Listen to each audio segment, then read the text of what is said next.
He might have been changed forever. Abused alcohol, had been raped.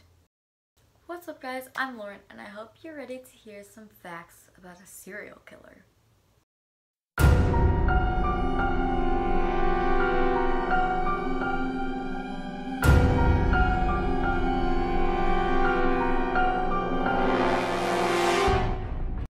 So in this video, I am going to be telling you guys 10 facts that you might not know about Jeffrey Dahmer. I'm not promising anything, you might know these, you might not.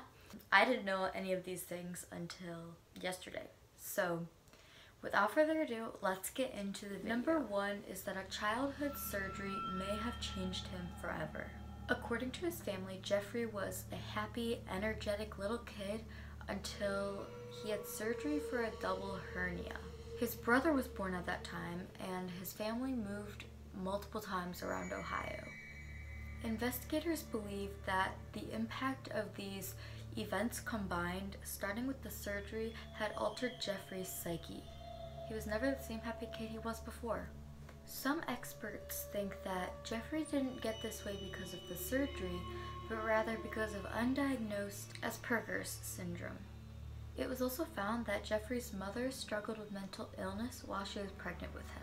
She was also on a variety of medications prescribed to her during that time. Number 2 is that he was obsessed with animal bones from a young age, and his father even encouraged it. But not only was he obsessed with the bones, he was also obsessed with the noises they made and the way they fit together. By 10 years old, he asked his father what would happen if chicken bones were placed in bleach. His father's name was either Lionel or Lionel.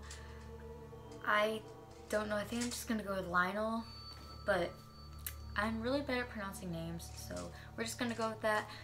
If it's not correct, correct me in the comments down below, just so I can, get my facts and pronunciations straight. But Lionel just thought that his son had finally found a passion for something, so he was happy to teach him how to, preserve bones in bleach and clean them. As an adult, Jeffrey used these methods in his crimes, from the disposal of remains to the cleaning of skulls added to his collection. Number 3, he drank alcohol throughout the day, even during high school. Jeffrey started abusing alcohol as an adolescent. Classmates said he would smuggle beer, wine, any hard liquor into his classes, and even bottles of it into his locker. The drinking had a negative impact on him as a student. His parents also hired a private tutor to hopefully help with his grades. Some students also remember him as the class clown who would pull pranks to amuse others. He got average grades, which his teachers said was just him slacking off instead of lack of intelligence. He also played tennis and spent a year in the school band. Number 4, his first murder was committed only 3 weeks after graduating high school.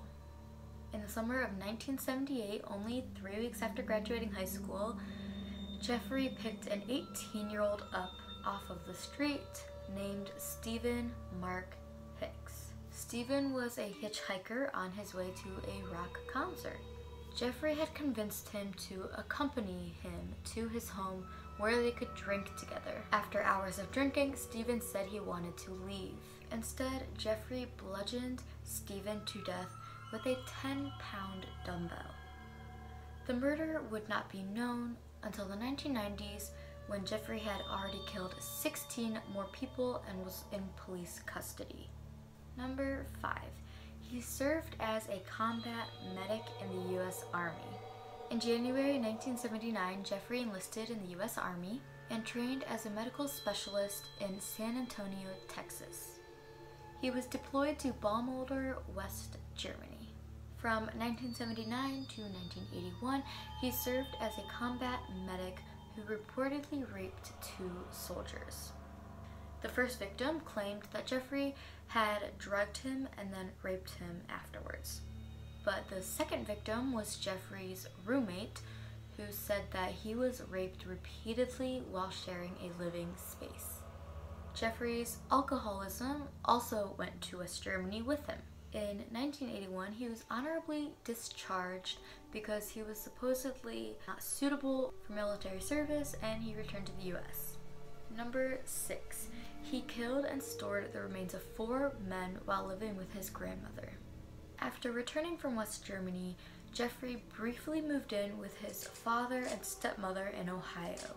In December of 1981, Jeffrey moved out of that house and moved in with his grandmother in Alice, Wisconsin, and there he worked multiple day jobs. In his hours off, he shockingly preyed on young men. He lured many of his victims back to his grandmother's house, where he would drug, rape, and murder them.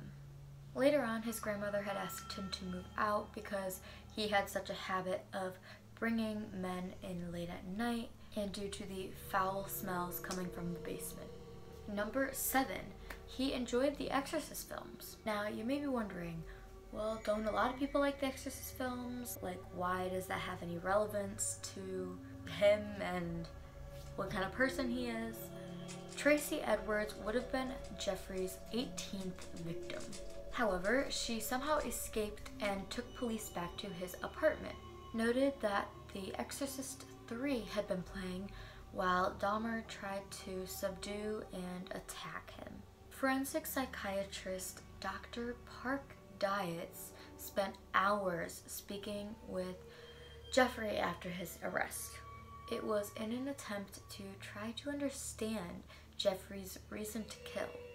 I mean, there's really no good reason to kill. According to Dr. Dietz's testimony, Jeffrey often watched The Exorcist 3 along with Star Wars Return of the Jedi before cruising for his victims. And he would occasionally watch these films with his victims prior to attacking them. Number 8. He was in the process of building an altar out of his victims' skulls when he got arrested. Like previously stated, in July 1991, Edwards had helped the police find him, and once he was flagged down, he was arrested. But authorities found torsos dissolving in an industrial drum filled with acid. Human remains were stored in the freezer, along with 2 complete skeletons and bleached skulls in his closet. He even told the police that if they had come across him 6 months later and found him 6 months later, then they would have come across a grand altar. Included in the design was a black leather chair which offered him a place to sit, and he said it would be a place where he could feel at home. Number 9. Jeffrey became a born-again Christian in the prison. There isn't much to say about this other than he was baptized in the prison whirlpool in May 1994. And lastly, number 10. Lionel wrote a book about Jeffrey after he was captured, and it was called A Father's Story.